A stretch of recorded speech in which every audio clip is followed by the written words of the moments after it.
Voilà. Eh bien, bonsoir à tous et bienvenue à nouveau à ce cours sur les proverbes.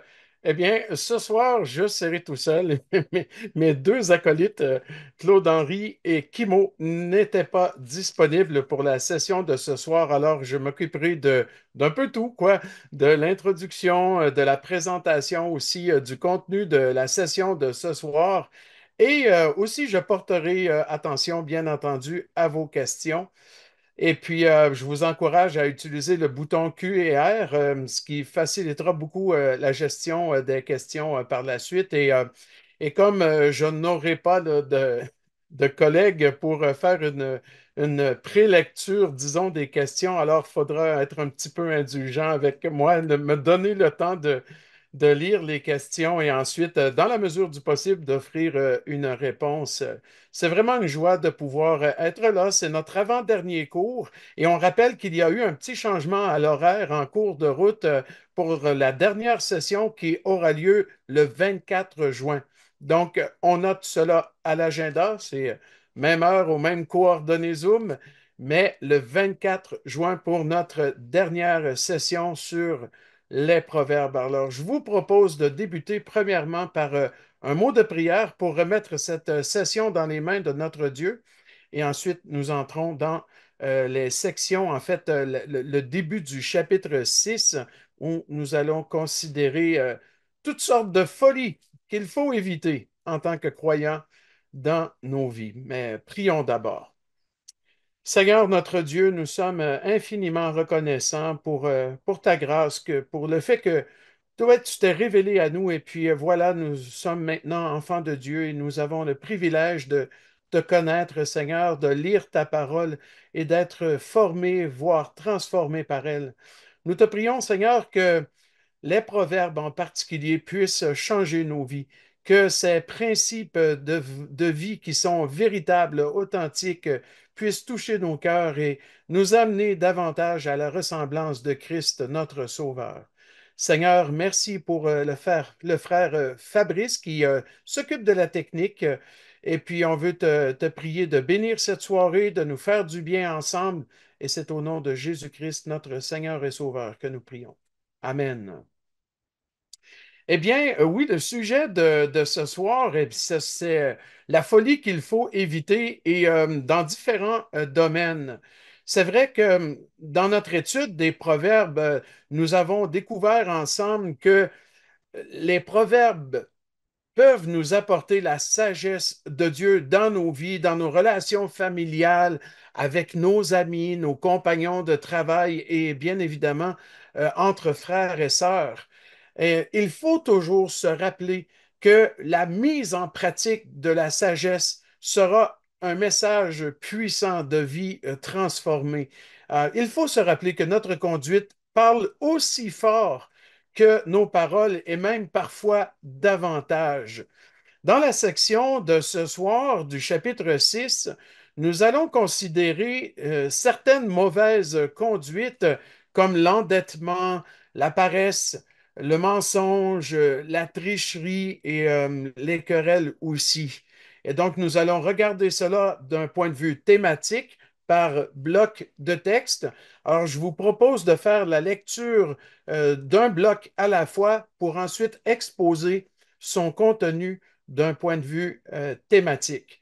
Débutons avec le Proverbe 6, donc les versets 1 à 5, qui nous parlent de la folie de l'endettement. Et vous pouvez aussi utiliser les notes de cours qui vous ont été remises comme, comme structure pour développer vos propres notes à travers l'étude aussi. Alors, je vais lire dans la Bible seconde, nouvelle édition de Genève, les versets 1 à 5 de Proverbe 6. Mon fils, si tu as cautionné ton prochain, si tu t'es engagé pour autrui, si tu t'es enlacé par les paroles de ta bouche, si tu es pris par les paroles de ta bouche, fais donc ceci, mon fils, dégage-toi, puisque tu es tombé au pouvoir de ton prochain. Va, prosterne-toi et fais des instances auprès de lui.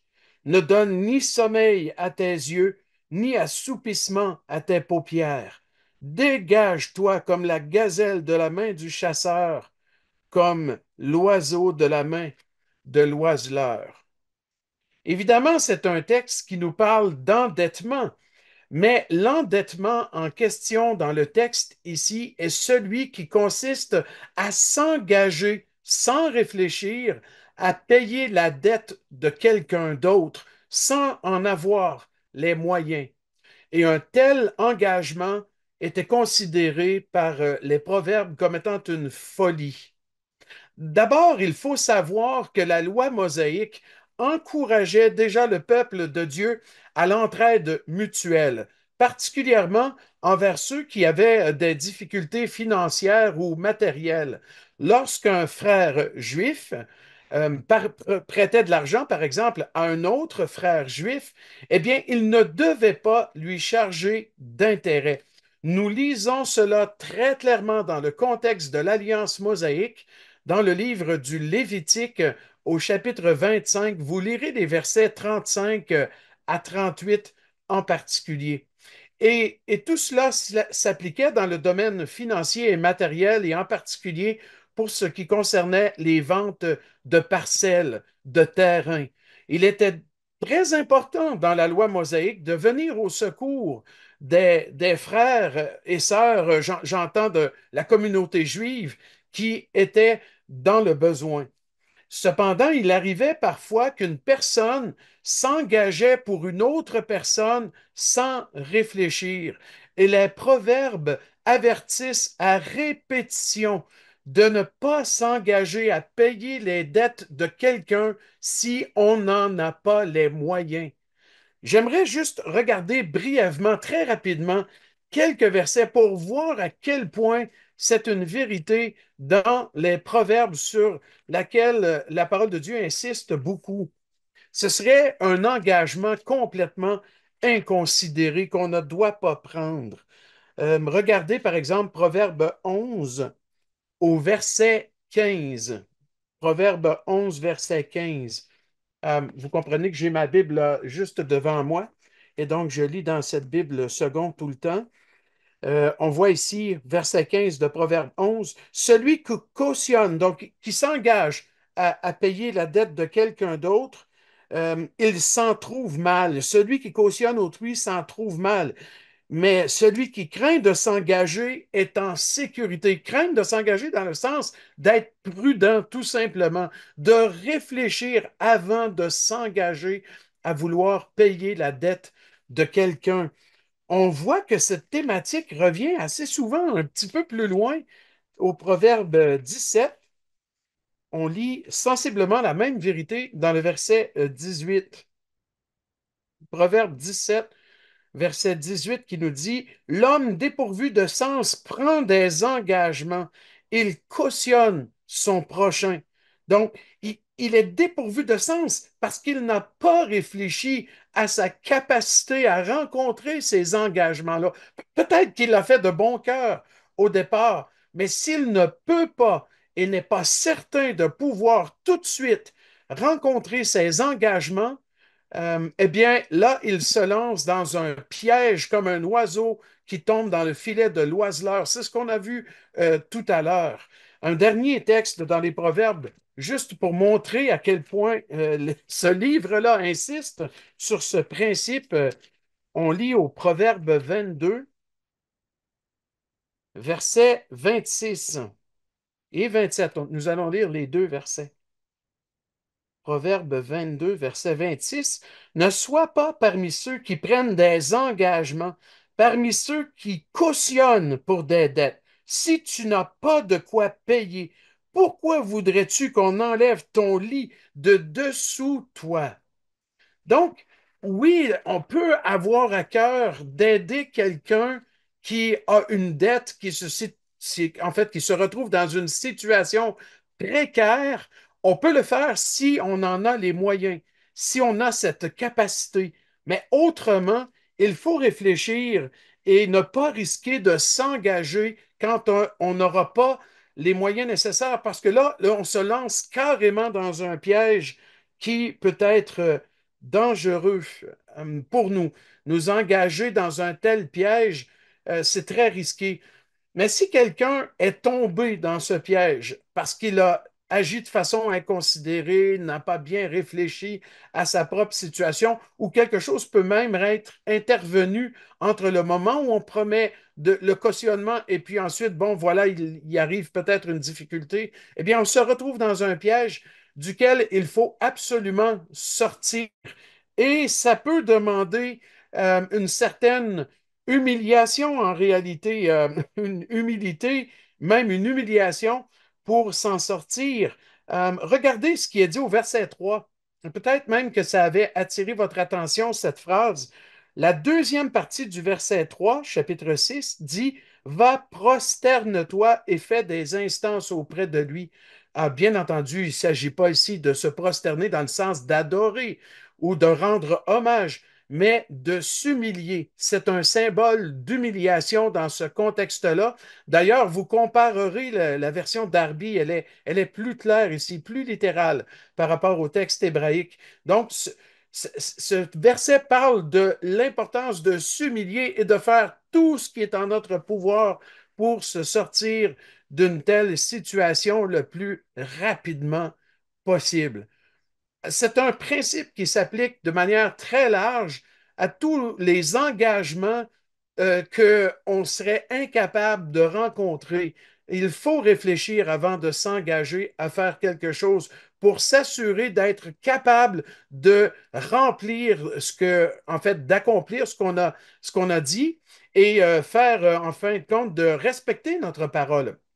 Alors, je crois là qu'on a un principe de vie très important pour les croyants de l'Église, qu'ils fassent attention de ne pas tomber dans cette folie d'endettement qui consiste à cautionner quelqu'un, prendre sur nous la charge d'une dette pour, euh, pour l'aider alors qu'on n'a pas du tout la capacité ni les moyens. Il n'y a rien de sage là-dedans, ce ne serait pas un acte de bonne volonté, ce serait plutôt considéré comme une folie, un acte inconsidéré. Donc, que le Seigneur nous aide à avoir cette sagesse de savoir dans quelle mesure on peut venir en aide à quelqu'un et comment on peut s'engager même à prendre certaines responsabilités dans ce sens, s'assurer en tous les cas de pouvoir euh, rencontrer nos promesses et puis notre cautionnement. C'est très important. Voilà la première folie à éviter dans ce chapitre 6. Ensuite, au verset 6 à 11, on parle de la folie de la paresse cette fois-ci. Et je rappelle si vous avez des questions en cours de route, prenez-les déjà en note, inscrivez-les dans le bouton Q et R dans cette section et très bientôt, je passerai un regard sur ces questions pour pouvoir essayer d'y répondre s'il y en a, bien entendu. Les Proverbes 6, versets 6 à 11, nous parlent de la folie de la paresse. Lisons ce passage. Vous voyez que ce sont des questions très, très pratiques, hein, même de la vie de tous les jours. Va vers la fourmi paresseux, considère ses voies et deviens sage. Elle n'a ni chef, ni inspecteur, ni maître. Elle prépare en été sa nourriture, elle amasse pendant la moisson de quoi manger. Paresseux, jusqu'à quand seras-tu couché? Quand te lèveras-tu de ton sommeil?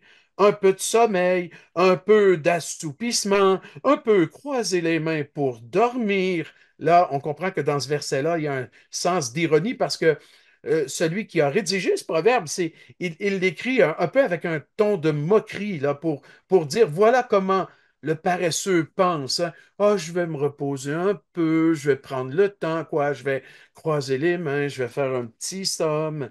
Voilà. Il y a un ton assez moqueur dans cette parole-là du verset 9. Le verset 10, un peu de sommeil, un peu d'assouplissement, pardon, c'était le verset 10. Un peu croiser les mains pour dormir. Verset 11, et la pauvreté te surprendra comme un rôdeur, et la disette comme un homme en armes. John MacArthur fait un commentaire très intéressant à propos du lien entre la paresse dans ces versets-là et l'engagement inconsidéré à payer les dettes de quelqu'un d'autre dans les versets précédents. Il dit ceci, il dit que ceux qui demandent qu'on paie leurs dettes sont souvent des personnes paresseuses qui se sont endettées parce qu'elles ne veulent pas travailler et ne veulent pas non plus faire les efforts nécessaires pour corriger eux-mêmes leur propre situation. C'est vrai qu'il ne faut pas généraliser, mais c'est un commentaire qui est certainement vrai et pertinent parce que ça reflète probablement beaucoup de situations qu'on peut connaître, qu'on peut voir autour de nous. Donc, des gens euh, qui sont paresseux, qui ne font pas ce qu'il faut pour réussir eux-mêmes, tu vois, à rencontrer ces engagements ou leurs engagements et qui après demandent aux autres de payer leurs dettes parce qu'ils ont agi de façon inconsidérée dans la paresse. Certainement que c'est un commentaire pertinent. Mais ici, ce qu'on peut très clairement voir, c'est que la parole de Dieu et la sagesse de Dieu parlent sans détour à propos de la paresse. C'est un thème très important, ça, la paresse dans les proverbes. Un peu à l'image des paraboles de Jésus, Salomon ici utilise une leçon qui est tirée de la nature, c'est-à-dire des fourmis. Les fourmis sont très travaillantes, c'est connu. D'après le passage ici, les fourmis n'ont même pas besoin de chef pour leur dire quoi faire ou pour les motiver. Elles n'ont pas besoin de chef. Et en plus, les fourmis semblent avoir une très forte notion du temps. Elles savent qu'il y a un temps pour préparer et qu'il y a aussi un temps pour amasser. En 1668, pardon, en 1668, le célèbre auteur français Jean de La Fontaine a publié une fable intitulée La cigale et la fourmi. Je ne sais pas si vous connaissez cette fable, mais nous l'apprenons même ici au Québec quand nous sommes enfants. Nous l'apprenons à la petite école, à l'école primaire. On apprend les fables de La Fontaine. Et la cigale et la fourmi dit ceci. Je vais vous lire littéralement cette fable. La cigale, ayant chanté tout l'été, se trouva fort dépourvue quand la bise fut venue. Pas un seul petit morceau de mouche ou de vermisseau. Elle alla crier famine chez la fourmi, sa voisine, la priant de lui prêter quelques grains pour subsister jusqu'à la saison nouvelle.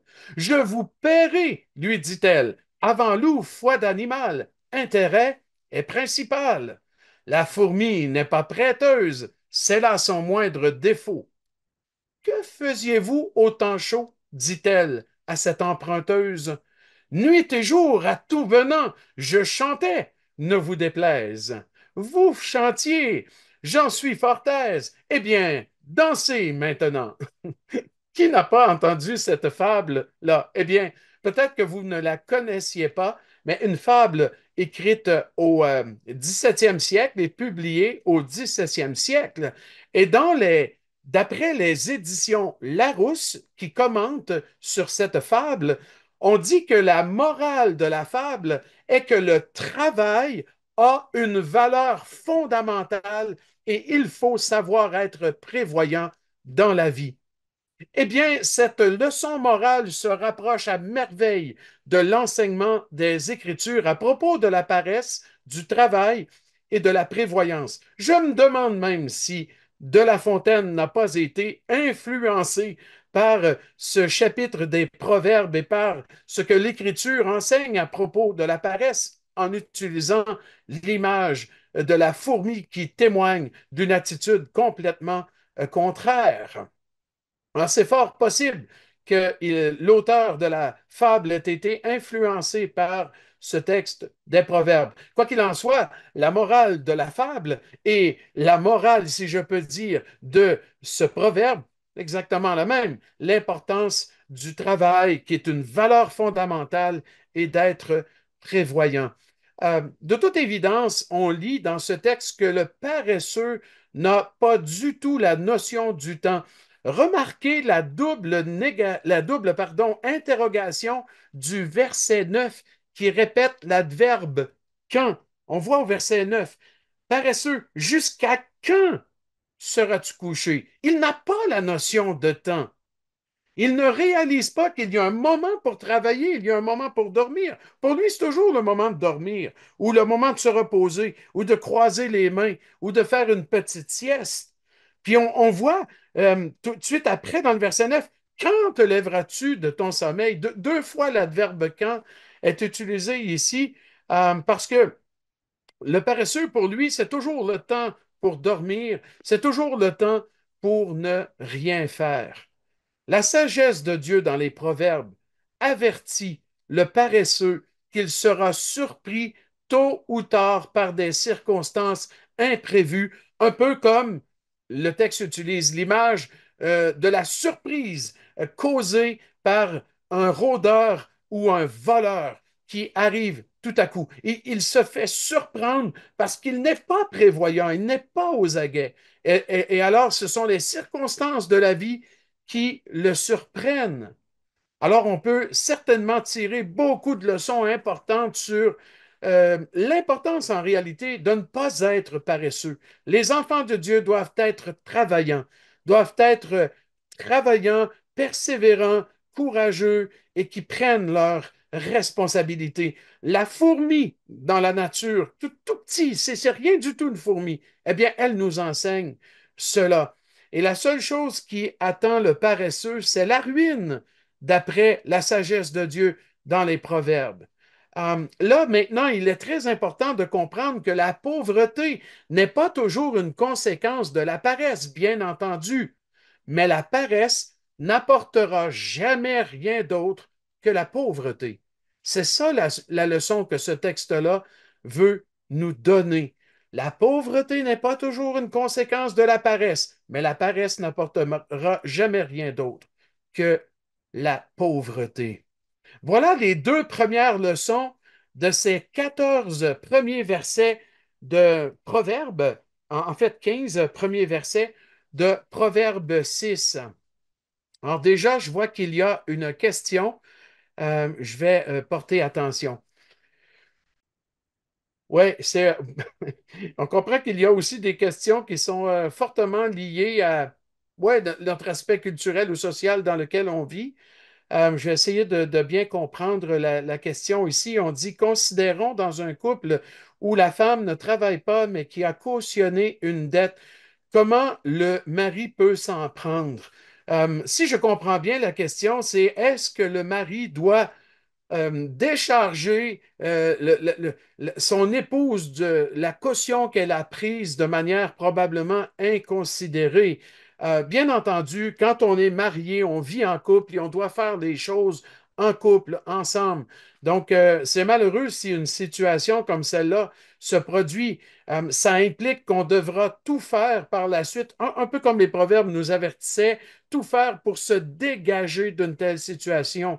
Mais j'encourage bien entendu les couples à discuter ensemble de telles décisions, de cautionner ou pas quelqu'un, que ce soit dans la famille immédiate, que ce soit des connaissances ou des amis. Il faut bien entendu, quand on est un couple, qu'on le fasse ensemble, qu'on prenne la décision ensemble. Et on a une force de réflexion, d'ailleurs, quand on est deux, bien entendu, où on doit réfléchir ensemble, prier ensemble avant de s'engager. Et si l'un des deux prend une telle décision, ça va très clairement amener une tribulation et une difficulté dans le couple par la suite. Mais elle n'est pas insurmontable par la sagesse de Dieu, par la grâce de Dieu qui pardonne et qui restaure. On devra trouver les moyens nécessaires par la suite d'essayer de gérer cette situation-là. Donc, je pense qu'au départ, pour éviter ça, il faut que les couples se parlent et qu'ils travaillent ensemble et surtout qu'ils ne s'engagent pas l'un sans l'autre à cautionner une dette ou oui, quelqu'un qui demanderait une aide particulière. Il faut que ce soit fait dans la prière, dans la réflexion et dans la sagesse du couple ensemble. Voilà ce que je pense qui est la réponse pour cela.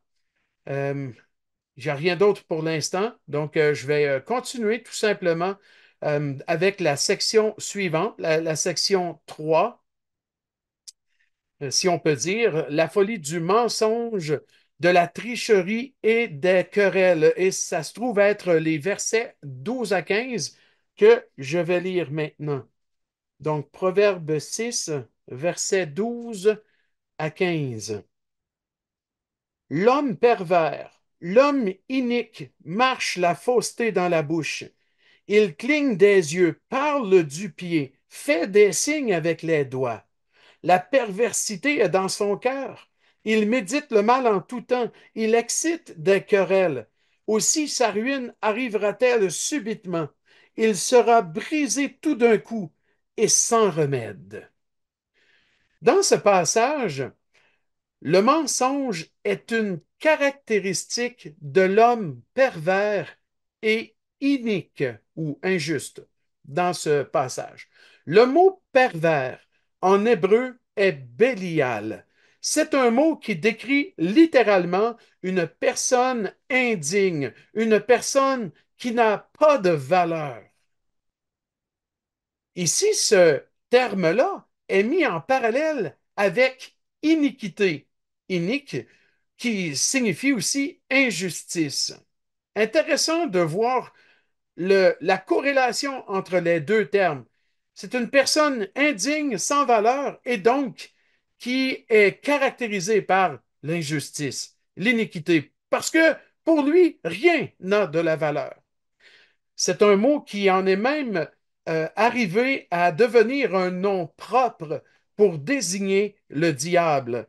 On voit cela en particulier dans 2 Corinthiens 6,15 lorsque Paul pose la question, qu'est-ce qu'il y a de commun entre Christ et Bélial? Et donc là, Bélial, qui est un terme qui signifie pervers, est une personnification du diable pour montrer qu'il n'y a rien de parallèle ou de commun entre Christ et le diable, bien entendu. C'est un encouragement, un passage qui encourage à être des chrétiens authentiques et un, unis avec Christ uniquement.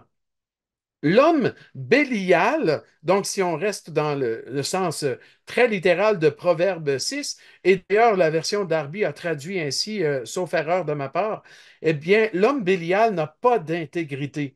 Il ne fait pas ce qui est bien, il ne fait pas ce qui est juste, ni ce qui est droit. Il a un cœur perverti. Hein, c'est ce qu'on voit au verset 14. La perversité est dans son cœur. Et rappelons-nous que le cœur, c'est le siège de la personnalité, de l'engagement. C'est tout ce que la personne est vraiment. C'est toute sa volonté, ses décisions qui viennent du cœur. Eh bien, il a le cœur perverti dans le sens que l'homme bélial ou l'homme pervers renverse toujours l'ordre naturel des choses.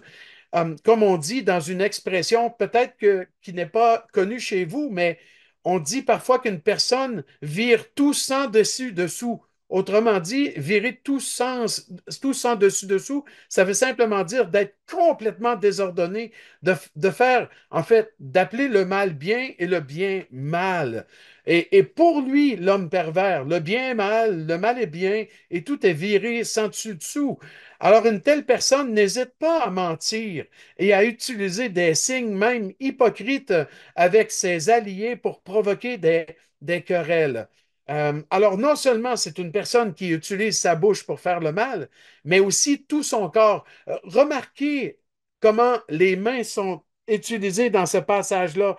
Les yeux d'abord, hein? Cligner des yeux, parler du pied, faire des signes avec les doigts. Et aujourd'hui, on voit comment les signes avec les mains sont populaires aujourd'hui pour dire certaines choses. On fait certains symboles en plaçant ses doigts de telle et telle manière pour vouloir dire certaines choses. Et très souvent, c'est pour avoir un langage vulgaire et pour parler de choses vulgaires, de choses sexuelles. Très souvent, c'est pour ça. Ou alors même pour faire des symboles d'allégeance diabolique, des trucs comme ça. Alors, on voit que c'est présent même dans les différentes cultures aujourd'hui d'utiliser des parties de son corps pour créer un langage à double sens, un langage caché, mystérieux, mais connu par d'autres personnes dans le but de créer des querelles et causer toutes sortes de problèmes et de difficultés. Mais ceux qui agissent de cette manière-là, qui vivent de cette façon-là, seront jugés sans retour, selon le texte. Il nous dit, brisez tout d'un coup sans remède, comme pour dire le jugement sera sans retour. Et c'est un texte qui met en garde les enfants de Dieu parce que la conduite d'un enfant de Dieu doit être totalement différente, bien entendu. Alors, dans ce passage-là, qu'est-ce qu'on voit chez les personnes qui se conduisent de manière perverse, c'est-à-dire qui virent tout sans dessus-dessous ou alors qui renversent l'ordre moral des choses, qui sont hypocrites? Eh bien, ce qui les caractérise, c'est la folie du mensonge, de la tricherie, des querelles, des manipulations, etc. C'est un peu tout cela que exprime cette section de Proverbe 6 et qui met en garde l'enfant de Dieu de ne pas adopter une telle conduite. Et finalement, la partie d'aujourd'hui, qui est beaucoup plus courte là, que les autres parties, euh, ce sont les versets 16 à 19 qui nous parlent de ce que Dieu déteste. Et comme nous l'avons souligné, on a parfois l'impression dans les proverbes que les textes n'ont pas tellement de rapport les uns avec les autres, mais en réalité, ce qu'on voit, c'est, oui, le rapport est clair. Ce sont tous des folies dans la conduite, dans le comportement qu'on doit éviter parce que Dieu déteste une telle conduite, un tel comportement, une telle attitude. Et le croyant doit éviter absolument ces attitudes-là dans sa vie. Éviter la folie de la paresse, de la tricherie, des querelles, du mensonge, de l'endettement, du cautionnement d'autrui sans réfléchir, sans penser aux conséquences, aux moyens s'ils sont à notre disposition, etc. Voilà pourquoi on doit réaliser que ça ne doit pas faire partie de la vie d'un enfant de Dieu. Et l'auteur va terminer cette partie-là avec les choses que Dieu déteste. Et là, on va lire ensemble ces versets 16 à 19 et je vais vous faire remarquer la structure particulière, la structure littéraire de ce texte-là. Mais lisons d'abord les versets 16 à 19. Il y a 6 choses que est l'Éternel, et même 7 qu'il a en horreur. Les yeux hautains, la langue menteuse, les mains qui répandent le sang innocent, le cœur qui médite des projets iniques, les pieds, qui se hâtent de courir au mal, le faux témoin qui dit des mensonges et celui qui excite des querelles entre frères. Le Dieu d'amour est aussi un Dieu saint qui déteste certaines attitudes et certaines actions. C'est très intéressant de comparer le verset 16 avec la version Darby. Je ne l'ai pas sous les yeux, mais si vous lisez dans la version d'Arby, on parle d'avoir en abomination des choses, ou des choses qui sont en abomination aux yeux de l'Éternel. Très fort, le texte de Darby au verset 16 est plus près du texte original que second. Mais quoi qu'il en soit, c'est une horreur pour Dieu de tels comportements.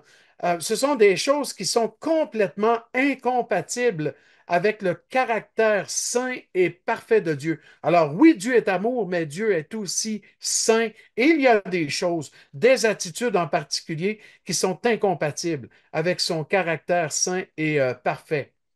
Le texte utilise une expression très idiomatique. Ça veut dire qu'il est très attaché à la culture de l'époque. Lorsqu'on lit cette chose et même cette chose, parfois d'autres versets vont dire 3 choses et même 4 choses. C'est toujours dans le même sens. Ce n'est pas un nombre précis et ce n'est certainement pas non plus exhaustif, dans le sens qu'il y a précisément 6 et même 7, mais pas plus. C'est pas le but.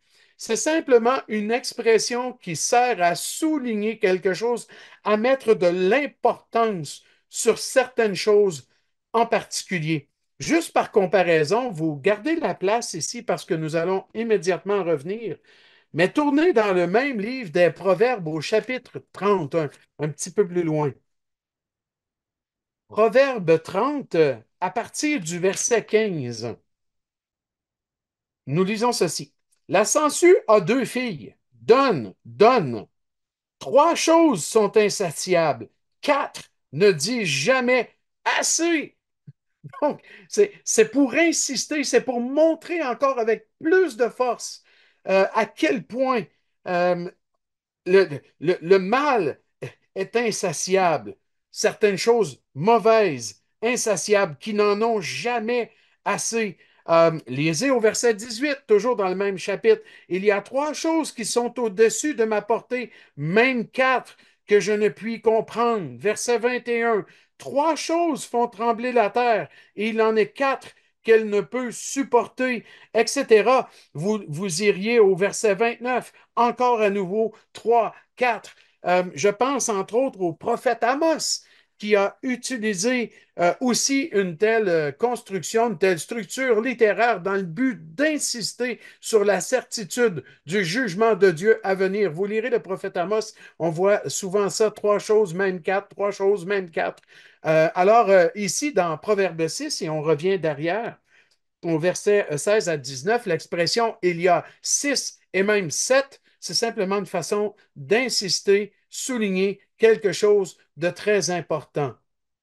Dans le passage, nous voyons des choses que Dieu a en horreur ou qui sont en abomination à ses yeux.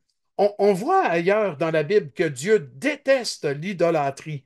Dans Deutéronome 16, verset 22, par exemple. Dieu déteste aussi le culte hypocrite dans le livre d'Amos, au chapitre 5 et au verset 21. Donc, il y a des choses qu'on voit ailleurs dans la Bible que Dieu déteste.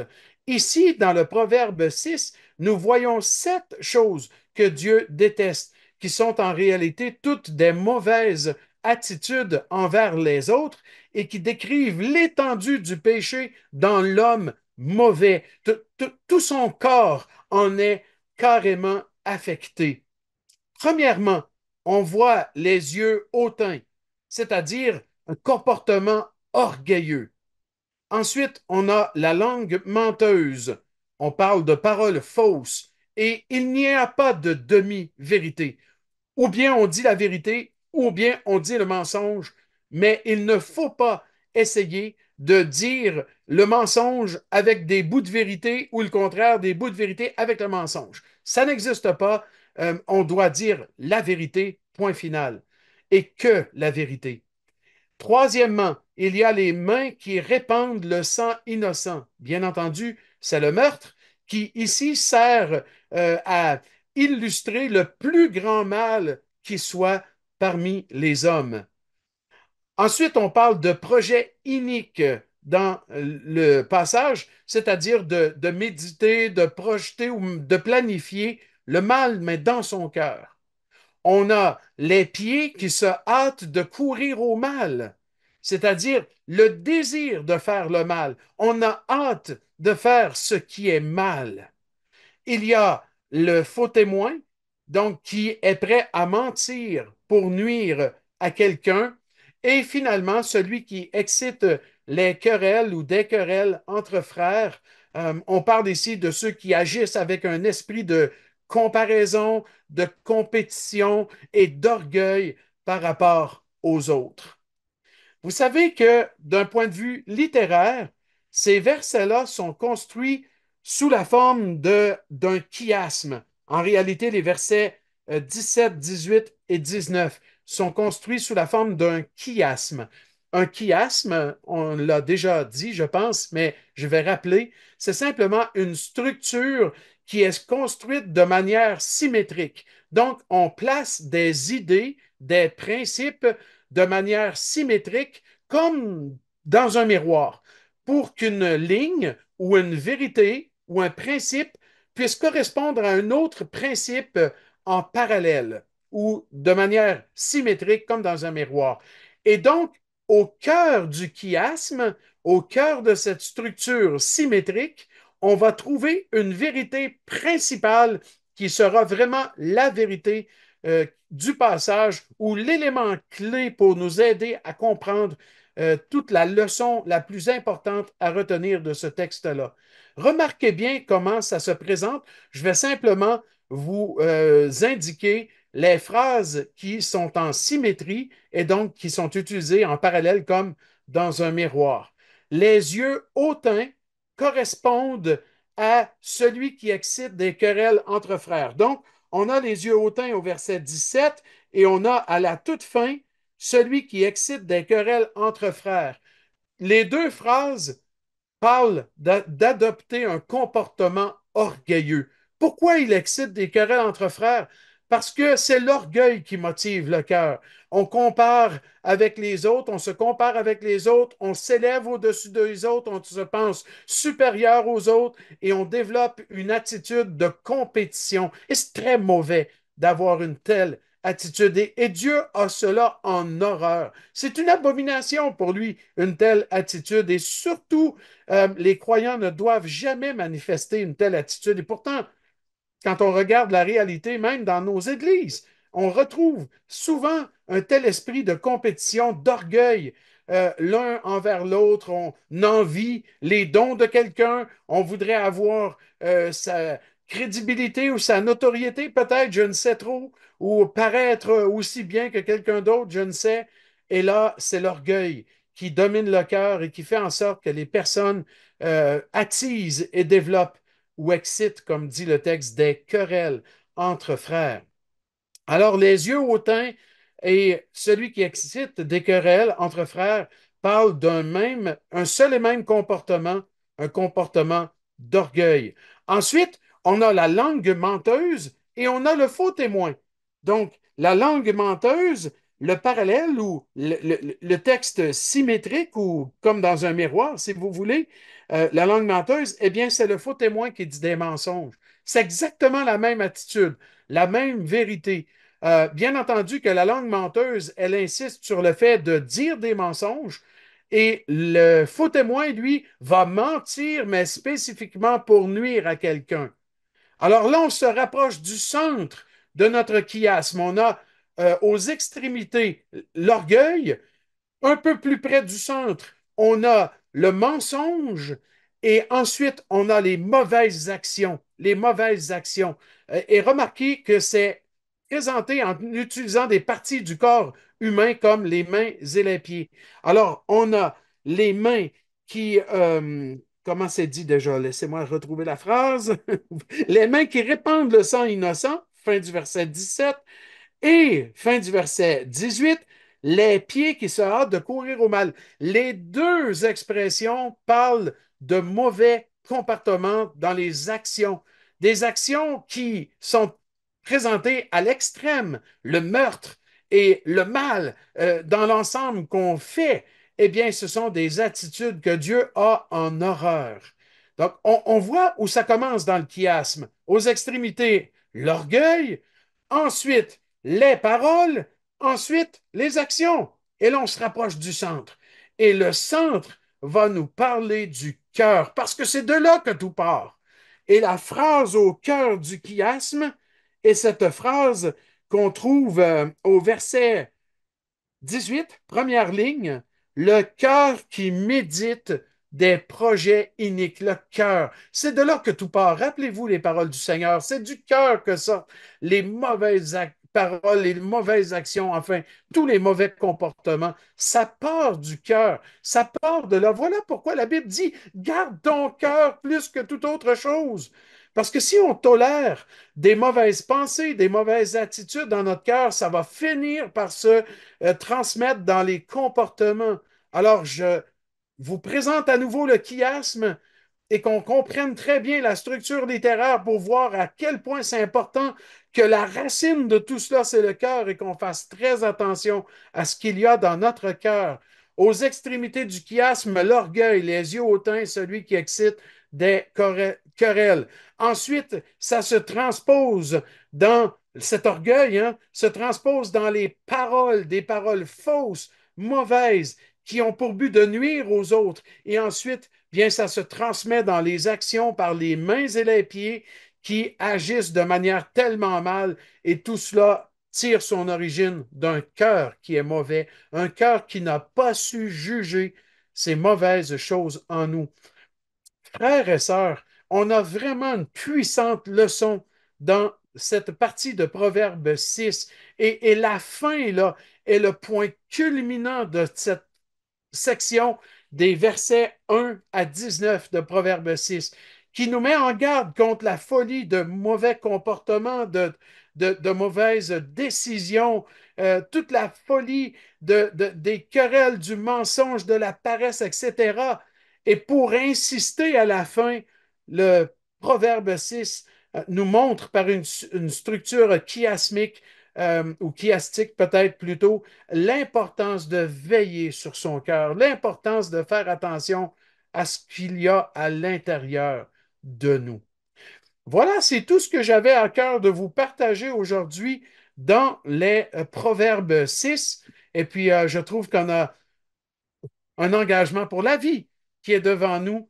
Que le Seigneur nous aide à veiller sur notre cœur, à faire attention à ce qu'on laisse entrer là. Il ne faut pas garder des mauvais sentiments, des mauvaises pensées, des mauvaises décisions. Elles ne doivent pas mûrir dans notre cœur parce qu'elles finiront par se développer comme dans le chiasme, dans des actions mauvaises, des paroles mauvaises, et puis voilà une conduite et un comportement qui sera complètement mauvais par la suite. Alors, je termine avec les questions. Je vois qu'il y a maintenant une autre question qui vient et n'hésitez pas s'il y a d'autres questions. Je trouve qu'il est très important de maîtriser les structures des phrases dans ce livre des Proverbes. Alors, ce n'est pas une question, mais simplement un commentaire. Et effectivement, je suis d'accord avec le frère Patient qui nous communique ce commentaire. Et effectivement, parfois, on trouve de telles structures. Et ce qu'on me demande souvent, c'est comment on fait pour identifier une structure comme un chiasme, par exemple, ou le parallélisme hébraïque. Eh bien, je dirais, c'est simplement de porter attention au contenu du texte et voir s'il n'y aurait pas une sorte de parallèle. Et c'est vrai que à l'origine, on devrait étudier cela dans les textes originaux, dans les langues originales. Mais très souvent, le chiasme ou le parallélisme va ressortir même dans une traduction française, comme c'est le cas ici. Donc, on voit par une thématique semblable qu'on peut identifier très clairement certaines structures littéraires qui ressortent très bien. Donc, il faut juste être attentif au contenu et voir s'il n'y aurait pas de parallèle, s'il n'y aurait pas d'idées qui sont symétriques ou ouais, comme un reflet de miroir. On- je pense qu'avec une attention plus particulière, on peut réussir à trouver ce genre de structure. Voilà, il n'y a pas d'autres questions pour aujourd'hui. Eh bien, peut-être qu'on peut. Bon, je pense qu'il y en a qui vont arriver maintenant, mais c'est plutôt un vœu de remerciement pour le contenu du cours. Alors, même si c'était plus court qu'à l'habitude pour ce soir, je crois qu'on a beaucoup de choses à réfléchir. Je vous encourage à continuer à réfléchir ensemble, peut-être en petits groupes, en partage de couple même, ce que nous avons entendu ce soir et que le Seigneur puisse transformer nos vies. Nous allons prier ensemble. Seigneur, merci pour ta parole. Merci pour cette section des proverbes que nous avons regardé ensemble ce soir. On te prie que tu puisses vraiment parler à nos cœurs. Seigneur, c'est vrai que ce sont des passages courts qu'on a regardés, mais qui sont profonds et qui nous interpellent pour des vies changées, des vies transformées. Débarrasse-nous, Seigneur, du mensonge, de l'hypocrisie, de, des querelles, d'un esprit de compétition, de la jalousie. Débarrasse-nous, Seigneur, de tout comportement mauvais, afin que l'on puisse t'honorer, te glorifier. Comme le Nouveau Testament nous le dit constamment, faites tout pour la gloire de Dieu. Eh bien, Seigneur, amène nos vies à être le reflet de ce qui t'honore et te glorifie. Et nous te prions pour cela en te demandant ta bénédiction sur chacun de nous. Mets la paix dans nos pays, dans nos régions. Garde nos cœurs en paix aussi. Et c'est au nom du Seigneur Jésus que nous prions ainsi, pour ta gloire. Amen. Alors, merci à tous. Merci de votre attention. Et puis, je vous attends, Dieu voulant, pour la dernière partie qui aura lieu donc le 24 juin. Je vous rappelle ce déplacement dans l'agenda. Et peut-être que pour vous préparer pour la dernière session, je vous encourage à lire le Proverbe 8 en entier, ouais, Proverbe 8 et Proverbe 9 en entier, et nous allons considérer la valeur de la sagesse et à quel point cette sagesse-là nous est disponible aujourd'hui encore. Donc, lisez Proverbe 8 et 9 en vue de la dernière session et en attendant que le Seigneur vous bénisse. Nous sommes avec vous dans la prière. Euh, et on prie les uns pour les autres et ça nous fait du bien de savoir que de par le monde entier, les frères et sœurs sont liés et près les uns des autres par l'Esprit Saint que Dieu nous a donné et par la prière se, qui se rend au trône de la grâce. Quel privilège nous avons. Alors, merci beaucoup et je vous souhaite une très belle fin de soirée. Au revoir.